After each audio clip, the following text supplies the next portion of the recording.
The following program deals with controversial subjects. The theories expressed are not the only possible interpretations. The viewer is invited to make a judgment based on all available information. Tonight on Sightings, from the Russian Republic, our team of investigators captures startling videotape images and returns with eyewitness evidence of bizarre extraterrestrial contact. Then, is the ghost of Whitechapel a murder victim of London's infamous Jack the Ripper? And can science reanimate the Iceman by cloning? The special update next.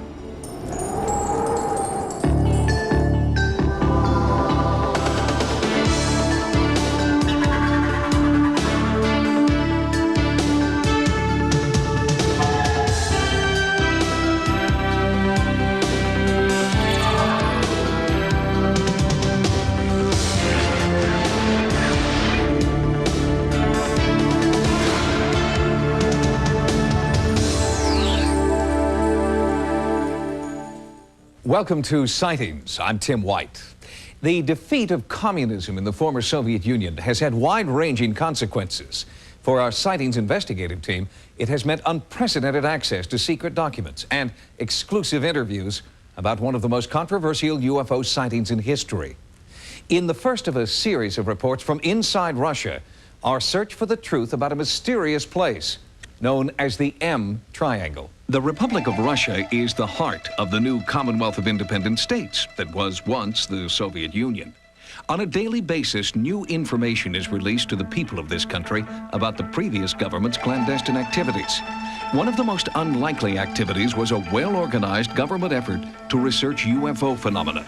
And today, that activity is spoken about openly at the Russian Space Center, especially by those who have been close to the Russian space program, like former Colonel Marina Popovich. We are presently standing at the Cosmonaut Training Center of Russia. It is where all the cosmonauts are still trained, even today. Some of the training includes the proper protocol in cosmonauts dealing with UFOs. As a colonel, I used to be a terrible skeptic, but when I see the government programs dealing with UFOs, I can't ignore this evidence. I've seen photos pilots have taken of saucers attacking planes. We're also now aware of recurring landing sites. I have absolutely no doubt that UFOs exist. It is impossible that in a universe this large, that's expanding so quickly, with new stars and planets being formed, that we are a unique planet that sustains life. A team of Sightings researchers set out to uncover new information about the Soviet government's UFO research efforts. Information that had been long suppressed was coming to light. Even as our investigation began, a guard involved in a routine examination of our credentials was eager to tell us about his own UFO experiences. 1.5 years ago, I was standing guard here at Lenin's tomb in Red Square when I got a message over the radio. There was a UFO flying over Spassky Tower. Come quickly. When I arrived, I looked, but it had gone away. But there was definitely an object hovering above the tower for several minutes, one militiaman said. In the old days, we would be frightened to talk of such things. But today, there is an openness. In fact, there is even a TV show on now about such things. Once a week, Russians tune their televisions to UFO, Unannounced Visit, one of the most popular programs in the country. It deals with UFO mysteries, and its host is Alexander Miachekov, a respected journalist and ufologist. It was from Alexander that we received our first information about the one UFO story that has captured the imagination of all Russia for the past 3 years. We have a very interesting and mysterious area around the city of Perm. The incidents that happened in that area are hard to believe, so unbelievable that it is hard to compare that area to any other area of anomaly. That area is called M Triangle. The journalist Pavel Mukhartov has been there, and I'll tell you, he had unbelievable experiences there and developed new, almost superhuman abilities after visiting the triangle. It's absolutely fantastic. We visited with Pavel Mukhartov, the journalist who first broke this story of the M Triangle.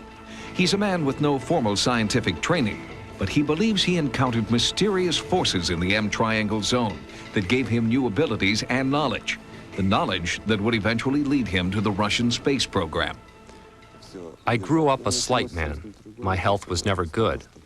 I was even kicked out of the Russian military because I was too frail. This one here is proof that he was discharged from the army for health reasons.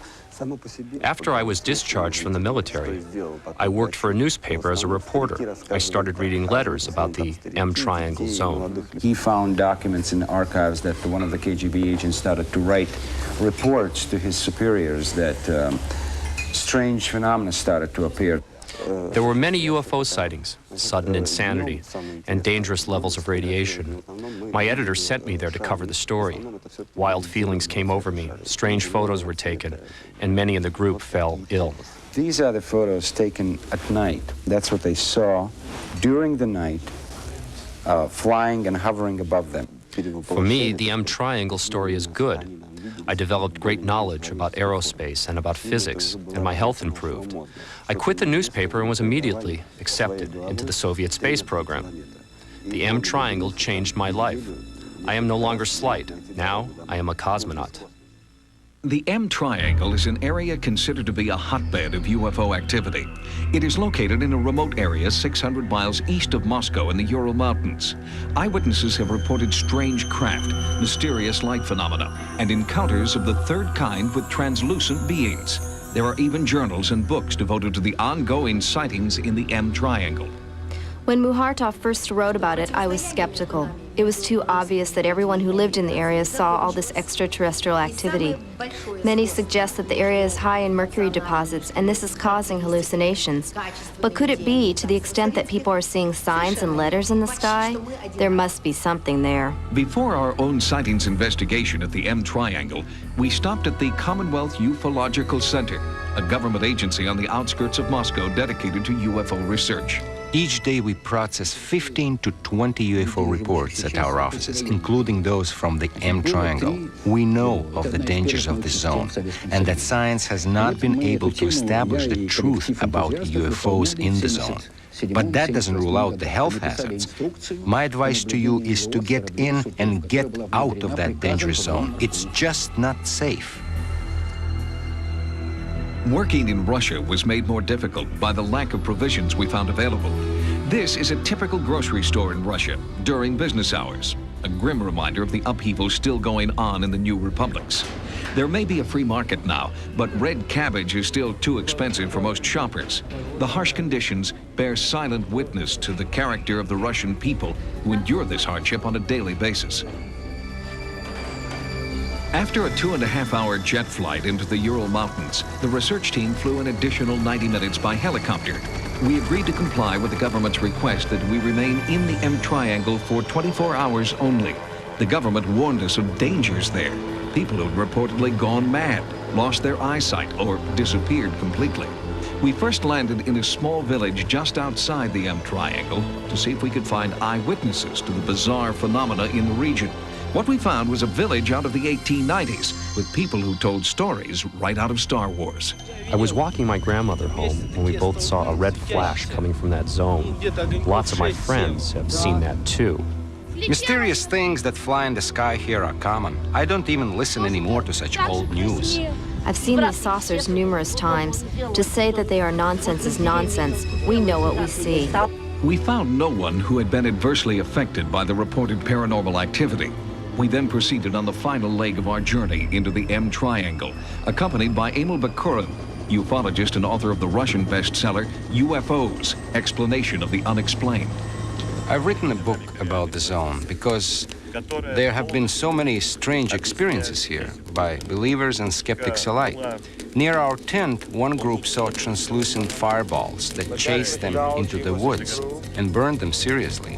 Only 17 meters from here, a glowing object stunned a research group. One of the men later committed suicide. We often see groups of UFOs fly past this field.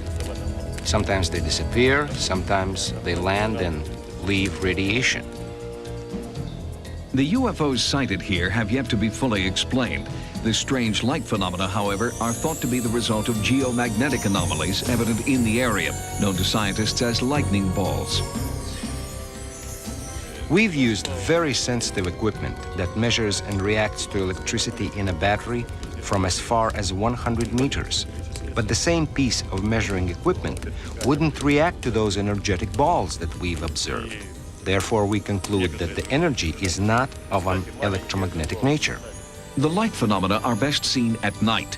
Our investigative team brought special night vision cameras, and after several hours, they photographed what can only be described as startling. George, did we see a satellite? What do you think that was? No, satellite cannot do shit like this. What was it? I don't know. It cannot do the trajectories like this in the sky, like this, and like this. The strange streak of light never reappeared. A frame-by-frame analysis offers more detail, but gives little insight into its origin. It may have been a shooting star or a satellite. However, there is little debate among the Russian UFO community that something beyond rational explanation is occurring in this remote region. And there is no better proof than Pavel Mohartov, the man who claims he gained secret knowledge that transformed him from journalist to cosmonaut number 152 after visiting the M Triangle. Most of the people we talked with in Russia believe UFOs are operating in the M Triangle. However, off the record, a few scientists offered another possibility. They claim that the Soviet government has been secretly testing a new breed of weapons called psychotronic weapons that immobilize an enemy by creating realistic mass hallucinations. They suggest that eyewitnesses in the M Triangle may have actually seen something that wasn't really there, because they were unwitting participants in a top-secret military experiment. Coming up, our ghost investigators uncover an apparition haunting Whitechapel, London. It was just something I couldn't explain, but it was frightening. Was she a victim of Jack the Ripper? The 10 Bells is a pub in Whitechapel at the East End of London. Haunting phenomena have been reported there for the past 100 years. During our own investigation at the 10 Bells, we uncovered evidence that the paranormal activity there may very well be related to a notorious murderer who has never been found. The 10 Bells has been a favorite meeting place in London's Whitechapel district since 1754. And for the past 100 years, it has also been a favorite haunt for ghostly apparitions, spotted by owners and customers alike. It was just something I couldn't explain, but it was frightening. Haunting is a form of communication. We first brought our investigation into the pub's dank cellar, where many people have experienced haunting phenomena and apparitions. Sightings asked renowned psychic investigator Marion Dampier-Jeans to record her impressions at the 10 Bells. It's quite, if you like, a bit of a tragic sort of place, but spirits are definitely in here. This is the door that we can hear banging during the night, and you kind of get a funny kind of feeling or presence. And I know that spirits have showed themselves to landlords who's been here. On a number of occasions we heard footsteps. We come upstairs here and we find nothing. And I just feel totally, completely distant. The whole atmosphere here is very different. It's very disturbing, if you like. About 5 months ago, I was here managing the bar. After about 8 or 9 days here, I went down to the cellar.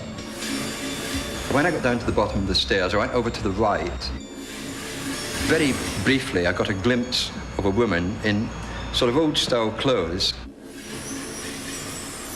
I think she comes to what is known as the old grounds, where she might have been, where she might have existed. It gave me just as much a fright, you know, I was really frightened, I've got to be honest. I would say she's from about 1856, 18-something, 60, whatever. It's around that era I'm in. She's been spotted downstairs on numerous occasions by previous managers. I still feel that there was a murder committed, but again, you know, I'm not quite sure who did the murder or why the murder was taking shape or place.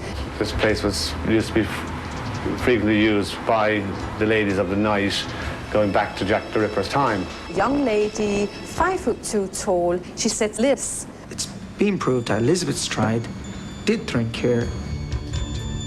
Marion had provided an important clue to the identity of at least one apparition, the name Liz. And indeed, Elizabeth Stride, a prostitute, was a frequent customer here in the late 1800s. On September the 30th, 1888, Stride, known as Long Liz, was the third victim of Jack the Ripper. Could it be her restless spirit that haunts the 10 Bells today? Our psychic investigator believes so, but we also called in scientific investigator Tony Cornell for his opinion. I mean, people in poltergeist cases and hauntings, they see things and hear things. Now, that's okay for them. It's real to them. But for us, for it to be real to us, we want it on film. We set out to try to film the haunting phenomena, but our camera operator was stymied. As we came into this little room we are in now, the recording fault in the viewfinder was going berserk, is the best way to describe it. And so we've now come in here again to play it back, and we just started up, and yes, it's still showing strangely in the viewfinder. Psychic investigator Nella Jones has worked with Scotland Yard on a number of cases. We asked her to walk through Whitechapel to see if she felt a psychic connection between the hauntings and Jack the Ripper. We also brought in Don Rumbelow, Ripper historian and the owner of one of the alleged murder weapons. I'm pleased to have possession of it, but I don't know about proud. I mean, it's such a macabre weapon. This is definitely the place. I would stake my reputation on that. It has a thumb grip on the blade for cutting upwards. This is how you can tell that it's different from other knives of the period. Well, if Nella felt something here, there's a very good reason for it, because this is where the body of the first of Jack the Ripper's victims was found on the night of the 31st of August, 1888. Claiming no knowledge of where the murders had occurred, Nella led us to this site, but would not work with Rumbelow's knife. Take it back, please. I don't want to know. I don't want to know about that. If they could feel what I feel when I touch that, they wouldn't even want to look at it. Documents, letters of the time, contemporary memoirs. This is evidence. Using, with due respect to Nella, using a psychic is not proof. What's new in this case is really what's old.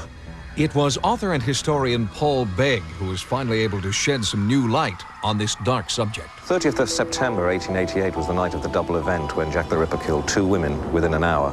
The first of those murders took place along this street. In fact, a street not far from the 10 Bells pub. It's an interesting case because it's the one instance where we probably have a witness to Jack the Ripper in action. A man named Israel Schwartz was walking down the road. In front of him was another man, and ahead of both of them, standing in the entrance to a yard, was a woman. And as the second man approached, he attacked and assaulted the woman and threw her to the ground. Israel Schwartz probably saw Jack the Ripper committing his crime, murdering Elizabeth Stride, who was found dead in the alleyway about 15 minutes later. Because there was a witness, the murder of Elizabeth Stride was key to Scotland Yard's investigation. The most important piece of information that's come to light in the last couple of years is what we call the Swanson marginalia. And these notes were written by a man called Swanson, who had overall responsibility for the investigation of the crimes. And in those penciled notes, he names Jack the Ripper. He says that the Ripper was a man called Kosminski. If the police at the time were right, and if we've understood the information that we've got correctly, Aaron Kosminski was Jack the Ripper. Our ghost investigation at the 10 Bells, near the site of Elizabeth Stride's murder, poses intriguing new questions about the identity of Jack the Ripper. Foremost is the ghost of Long Liz trying to communicate some important clues. Is she trying to add her voice to those who believe Eric Kosminski is the bloody murderer known as Jack the Ripper? And if police believed Kosminski was the Ripper, why wasn't he arrested? Now, because Aaron Kosminski had never been tried, had never been convicted, they were not able to release that information to the public. And that's why this has always remained a mystery. While Eric Kosminski is considered a prime suspect, Scotland Yard still holds files on 2 additional men they believe could be the real Jack the Ripper. But will we ever know for sure? Some psychics answer yes, and suggest we listen more carefully to the ghostly presence in London's East End. Coming up, can science bring the Iceman back to life through cloning? The idea of cloning human beings is an interesting one. A special update next. The discovery in 1991 of a remarkably preserved human, thought to be more than 5,000 years old, has captured the attention of scientists around the world. Dubbed the Iceman, archaeologists are studying his remains. Anthropologists are learning more about his behavior, and genetic engineers want the Iceman for experiments in cloning. He is considered by many to be the most important archaeological discovery of all time, a unique window to what we were like 1,000 years before the pyramids were built. He's called the Iceman, a miraculously preserved human specimen who froze to death over 5,000 years ago and literally remained on ice until his discovery last year in the Italian Alps.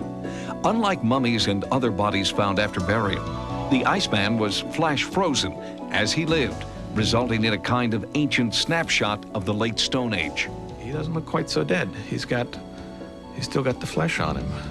The pores of the skin are there, the fingernails are there, even his eyes are there. He happened to freeze with his eyelid open, and you can see this cloudy eyeball kind of glistening just inside his head. Actually seeing this frozen man from the distant past has inspired many to consider what science could do to bring him back to life through cloning techniques, which have proven successful in frogs.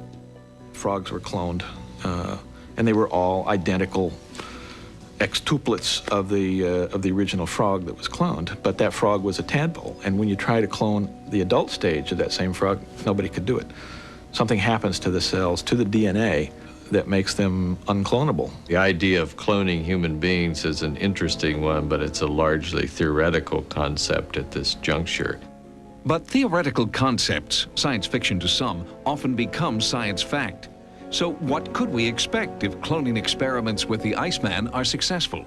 You could take those genes, put them in the ovum from a woman, implant that in her uterus, and it would grow up and it would be essentially the identical twin of the Iceman.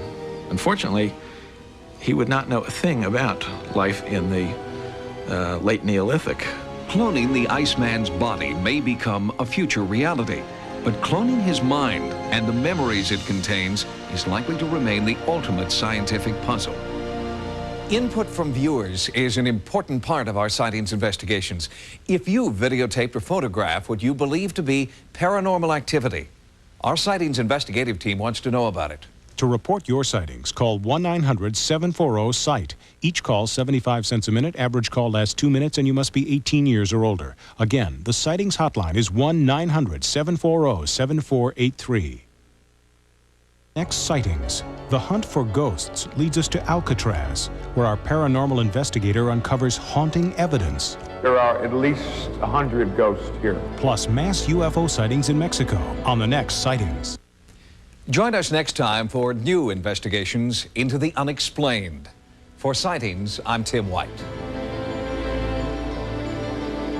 Sunday at 7, 6 Central, supermodel Cindy Crawford hosts an hour of death-defying action and spectacular stunts on Stunt Women World Tour Sunday. And coming up, he's handsome, he's sexy, and he's way dead. Who killed the dating show stud? You solve the mystery on an all-new Likely Suspects next.